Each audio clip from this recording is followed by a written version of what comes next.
राधे राधे प्रिय भक्तजनों, आपका स्वागत है आपके अपने YouTube channel magical world of Archit पर। आज हम इस वीडियो में देवशयनी एकादशी व्रत कथा तथा उसके महात्म्य के बारे में सुनेंगे। धर्मराज युधिष्ठिर उसी वर्षा के अभाव से राज्य में अकाल पड़ गया है और अकाल से प्रजा मर रही है। हे राजन, आप कोई ऐसा उपाय बताइए जिससे हम लोगों का दुख दूर हो। इस पर राजा मांधाता बोले, आप ठीक कह रहे हैं। वर्षा न होने से आप लोग बहुत दुखी हैं। राजा के पापों के कारण ही प्रजा को दुख भोगना पड़ता है। मैं बहुत सोच विचार कर रहा हूँ, फिर भी मुझे अपना कोई दोष दिखाई नहीं दे रहा। आप लोगों के दुख को दूर करने के लिए मैं बहुत यत्न कर रहा हूँ। ऐसा कहकर राजा मांधाता भगवान की पूजा कर कुछ मुख्य लोगों को साथ लेकर वन चल दिए। वहाँ वह ऋषियों के आश्रमों में घूमते घूमते अंत में ब्रह्मा जी के पुत्र अंगिरा ऋषि के आश्रम पर पहुँचे। उस स्थान पर राजा रथ से उतरे और आश्रम में आए। वहाँ मुनि अभी नित्य कर्म से निवृत्त हुए थे।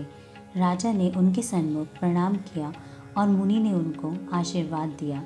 फिर राजा से बोले, हे राजन, आप कुशल पूर्वक तो हो? आप इस स्थान पर कैसे पधारे? कृपा कर बताइए। राजा बोले, हे महर्षि, मेरे राज्य में 3 वर्षों से वर्षा नहीं हो रही है। इससे अकाल पड़ गया है और प्रजा दुख भोग रही है। राजा के पापों के प्रभाव से प्रजा को कष्ट मिलता है, ऐसा शास्त्रों में लिखा है। मैं धर्मानुसार राज्य करता हूँ, फिर यह अकाल कैसे पड़ गया, इसका कारण मुझे अभी तक पता नहीं लग सका। अब मैं आपके पास उसी संदेह की निवृत्ति के लिए आया हूँ। आप कृपा करके कष्टों को दूर करने के लिए कोई उपाय बताइए। इस पर ऋषि बोले, हे राजन, यह सतयुग सब युगों में श्रेष्ठ है। इसमें धर्म के चारों चरण सम्मिलित है। इस युग में केवल ब्राह्मणों को ही तपस्या करना तथा वेद पढ़ने का अधिकार है, परंतु आपके राज्य में एक शूद्र भी तपस्या कर रहा है। इस दोष के कारण आपके राज्य में वर्षा नहीं हो रही।